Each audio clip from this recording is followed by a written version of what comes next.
Hey guys, what's up? My name is Mal, my pronouns are they, them, and I'm the founder of Proud Movement. If you don't know what Proud Movement is, you should definitely check it out. But it's an online fitness space specifically for the queer and trans community and keen allies.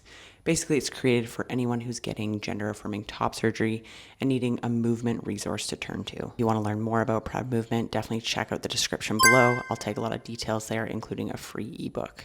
Before I say anything further, please like and subscribe to this channel so I can keep making educational content like this video. Today, we're going to talk about some things I wish I knew before top surgery. And I'm going to call this video part 1 because I am going to make other parts as well. If you didn't know already, I had top surgery back in March of 2022. So I'm speaking from personal experience, and I also run a full online platform working with folks who are pre and post-op. So I know quite a bit about top surgery. Let's go over some things that I wish I knew before top surgery, and it would have really helped me to know going into it and made the recovery process just a little bit easier, I think, emotionally and mentally. Number 1, not feeling excited leading up to surgery. I just want to normalize that fear can coexist with certainty. Surgery is a big thing at the end of the day. I've had surgery 4 different times, and each time, before each and every surgery, there was fear.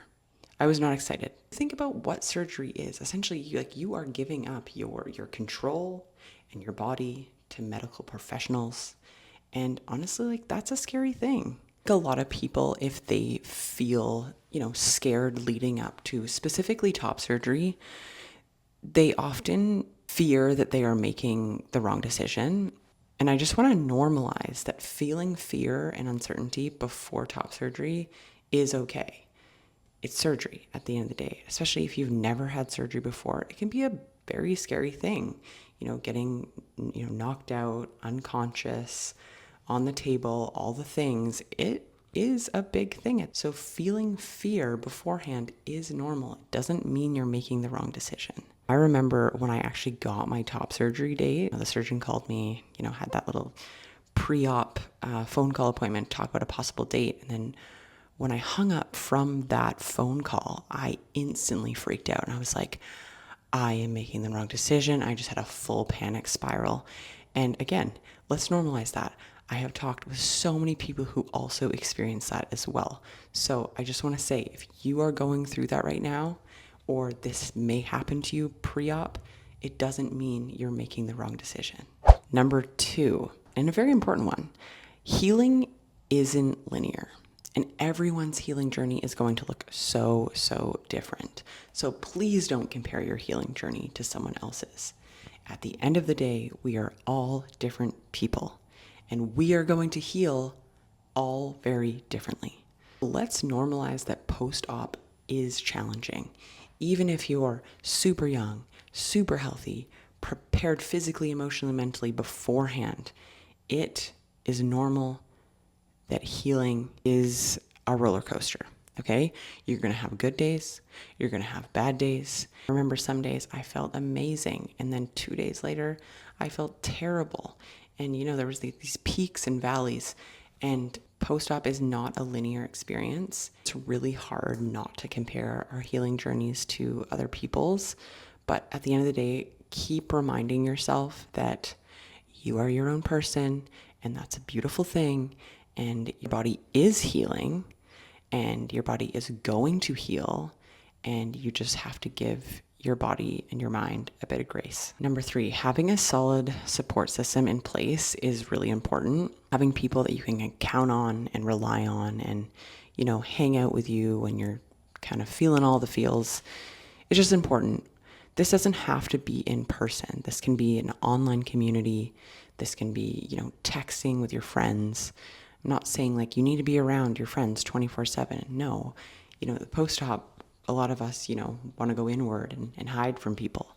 But you just want to make sure that you are leaning on those support systems when you need them, because that initial healing phase is really challenging. And yes, it's challenging physically, but it's more challenging mentally. So having those people in place who can listen to you, process things with you, and just love you through it all and the messiness of post-op is just Really important thing. I know lots of people feel like they don't have a very solid support system. So I encourage you before your surgery to try and create these relationships, whether again they're online, they're in person, because it goes such a long ways and can really make the post-op experience just so much better. You really do have to rely on people post-op.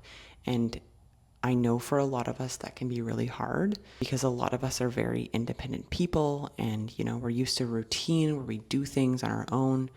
But honestly, try your best to take this time to let people look after you and do some things because you deserve it. You went through a big thing and it's time to sit down, relax, put your feet up and do some activities that are nice and chill that you can enjoy. Post-op blues are certainly real. And instead of fully going inward and isolating yourself from everyone, try your best to maybe do the opposite and, text a friend or FaceTime a friend or play a board game with someone. It truly makes a big difference and can get you out of that negative cycle when you're surrounding yourself with really supportive people. And the last one today, which is number 4, manage your expectations post-op. This is a really big one because I think a lot of people get very disappointed or they get very worried that they're feeling certain types of way post-op and feeling like they may have made the wrong decision. Now, what I expected post-op to be was butterflies and rainbows. I'm going to walk out of there and I'm going to feel amazing and euphoric and connected to my chest and all of the things. When reality, I woke up from surgery, I was sore, I was tired, I was groggy. It was not butterflies and rainbows. I felt super nauseous. Call me young or naive at the time. I was, 25 when I got my top surgery. And yes, I was young and naive. And I was like, I'm young and I'm going to feel better in a week. And that is not the case, okay? It's an important reminder for folks who are getting top surgery that hopefully you can manage your expectations a little bit better than I did. Even when I went through the chest reveal, which was 3 days after my surgery, as much as I was like, oh my God, there is no boobies there, I was quite disconnected from that area of my body. And if you don't feel instantly connected or instantly have these feelings of euphoria, I'm going to tell you that that's okay. Clearly, your mind is needing to catch up to everything else that you just went through, which was a very big physical and emotional process. Post-op is, again, it's a challenging time in general. You manage your expectations and just go in with more of an open mind that it's not going to be perfect. You will be so much less disappointed. If you found this video helpful, I would so appreciate if you could like and subscribe to this channel so again I can keep making educational content like this video. Thank you so much for watching this video today. I very much appreciate it. I hope you have a wonderful day.